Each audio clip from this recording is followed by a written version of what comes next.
Hi guys and welcome to MB's man केव।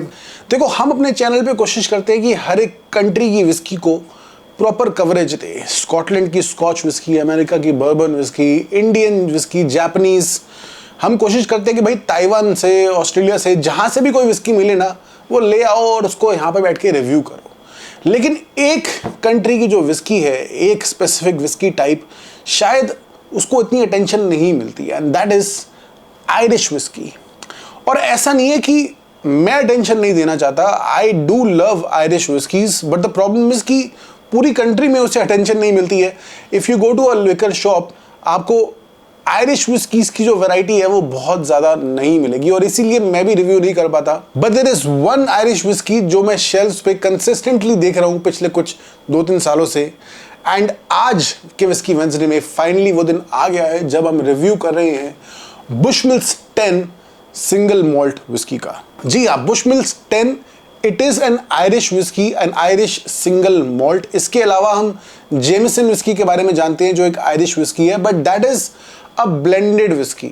उसमें malt के साथ साथ ग्रेन का भी यूज करा गया, दूसरी और ग्रेन्स का, बट इसके अंदर सिर्फ और सिर्फ मॉल्ट यानी कि सिर्फ और सिर्फ बारले का ही यूज करा गया है। So this is probably the first Irish single malt that we are reviewing on the channel. I think हमने बुशमिल्स को पहले कवर किया है, but this is a proper bottle जो हम लेकर आए हैं, and finally we are getting a chance to review it. Bushmills distillery की जो स्टोरी है दैट डेट्स बैक टू 1608।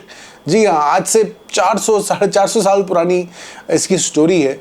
हालांकि जो एक्चुअल डिस्टिलरी है जहां पर अब ये विस्की बनती है that was made in 1784, but company claim करती है कि विस्की यहाँ पहले भी बनती थी, दूसरी डिस्टिलरी होती थी, वो अलग तरीके की डिस्टिलरी होती थी। अब एग्जैक्टली क्या है, I think this can be argued, there is no evidence about it. तो अगर ये 1608 वाली स्टोरी होती है then it's probably the oldest distillery in the world. But मेरा मानना है कि इतना कितना ओल्ड है उससे इतना फर्क नहीं पड़ता यार, आज की डेट में क्या बेच रहे हैं, क्या क्वालिटी बेच रहे हैं, that what matters most. And even if we take 1784, तब भी बहुत ही पुरानी डिस्टिलरी है, one of the oldest distilleries in the world. So the argument about how old is the distillery, it's probably not that relevant to me.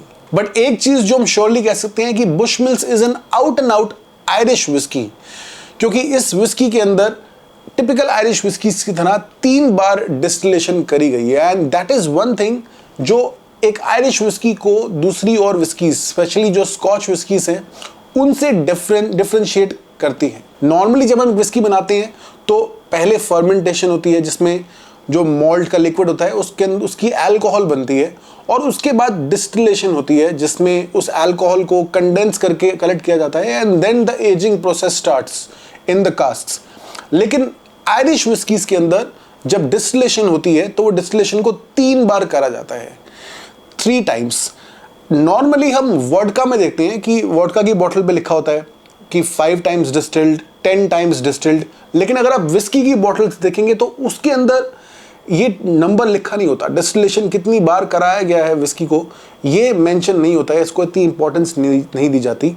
That is because when you are distilling vodka then you want कि आपकी vodka ज़्यादा clear हो, ज़्यादा pure हो, उसका जो test है वो न्यूट्रल हो, और जितनी बार आप अल्कोहल को डिस्टिल कराएंगे आपकी जो अल्कोहल है, जो लिक्विड है, वो उतना ज़्यादा क्लियर, उतना ज़्यादा प्योर और उतना ज़्यादा न्यूट्रल होता रहेगा टेस्ट में। और इसीलिए जब हम आयरिश विस्कीज़ की बात करते हैं, जब 3 टाइम्स डिस्टिल्ड विस्कीज़ की बात करते हैं, वो विस्कीज़ थोड़ी ज़्यादा लाइट होती हैं, उसमें जो मॉल्ट का टेस्ट है वो थोड़ा लाइट होता है। विस्कीज़ में हम चाहते हैं कि जो मॉल्ट का टेस्ट है वो उस लिक्विड में बना रहे, इसलिए उसको हम ज़्यादातर एक ही बार डिस्टिल कराते हैं और उसके बाद सीधा वुड कास्ट में डाल देते हैं, ताकि मॉल्ट का टेस्ट और वुड कास्ट है उसका एक टेस्ट मिलके कुछ बढ़िया विस्की बन जाए।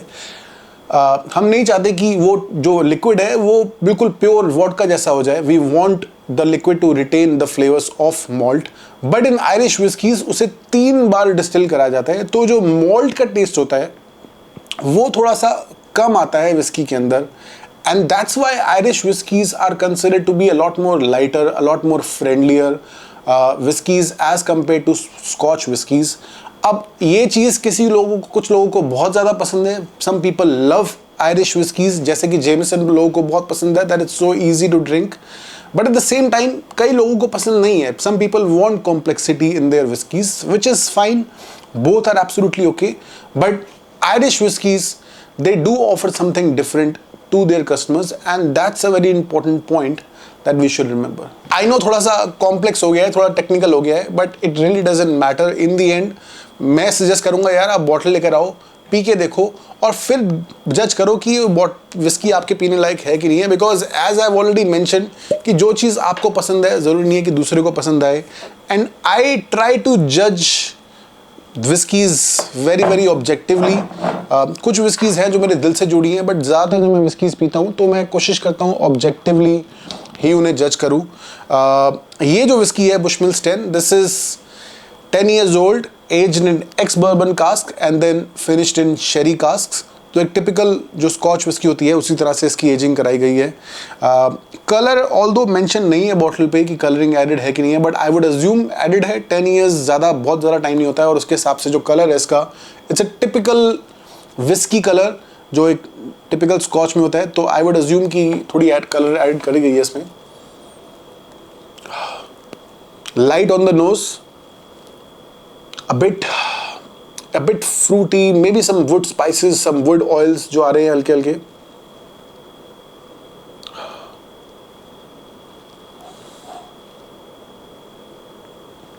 वुड एक जो वुड का के नोट्स हैं काफ़ी ज़्यादा एक बड़ा रोल, डोमिनेंट रोल प्ले करते हैं उसके अंदर. अगेन दैट मॉल्टीनेस, दैट जो एक मॉल्टीनेस का जो अरोमा होता है, मॉल्ट का अरोमा होता है, वो बहुत ही छुपा हुआ है.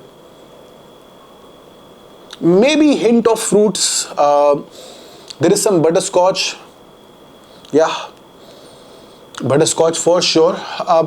Very pleasant on the nose, हल्का हल्का एक spirit जैसा अरोमा है.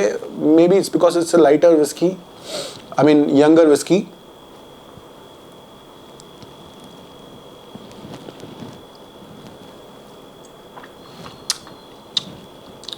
Yeah, I mean it's pretty light.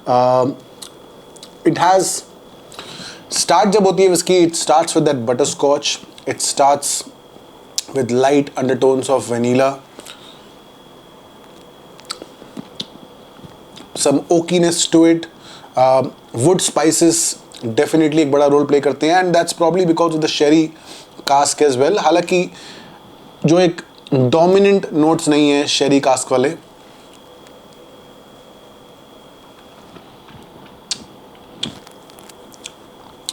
Again वो जो एक मॉल्टीनेस फील होती है टिपिकल स्कॉच विस्कीज के अंदर, वो इतनी ज़्यादा फील नहीं होती है.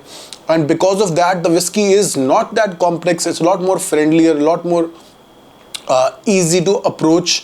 अगर आप सिंगल मॉल्ट विस्कीज की तरफ झुक रहे हैं, आप पीना चाहते हैं, ख़रीदना चाहते हैं, then Bushmills can be a good starter for sure. अगर आपको ग्लेनफिडिक, ग्लेन लिवेट जैसी विस्कीज जो स्टार्टर, मंकी शोल्डर जैसी विस्कीज पसंद है, then you will definitely like Bushmills. लेकिन अगर आपको कॉम्प्लेक्स विस्कीज पसंद हैं, लागावुलन पसंद है, मैकेलन, डैलमोर ऐसी विस्कीज पसंद है, then you may not like Bushmills because it doesn't have a lot of complexities to offer. But again ज़रूरी नहीं है कि कॉम्प्लेक्सिटी हमें हर विस्की से खोजने की ज़रूरत है, या फिर अगर कॉम्प्लेक्स नहीं है विस्की तो वो अच्छी विस्की नहीं है. It really depends on what you like. आप विस्की किस मूड के साथ पी रहे हो. I feel this is a great starter whisky, it's a great easy to drink whisky, very very friendly. Jameson अगर आपको पसंद है then you will definitely like Bushmills. I think it's a very easy, very smart upgrade. अगर आपको Jameson पसंद आ रही है then probably the next obvious upgrade would be to Bushmills. But आप लोग मुझे बताइए आप लोगों की क्या राय है इसको लेकर. अगर आपने ट्राई करी है Bushmills then let me know in the comments. और कौन सी आयरिश विस्कीज़ को आप चाहते हैं मैं रिव्यू करूँ इस चैनल पर. क्या आप लोगों को आयरिश विस्की पसंद है या नहीं पसंद है, बताइए कमेंट्स में, थोड़ा डिस्कशन करते हैं. मैं भी डिस्कशन का पार्ट होऊंगा. लाइक करें वीडियो को, शेयर करिए अपने दोस्तों के साथ, एंड चैनल पर सब्सक्राइब करिए. मिलते हैं जल्दी, तब तक के लिए चीयर्स.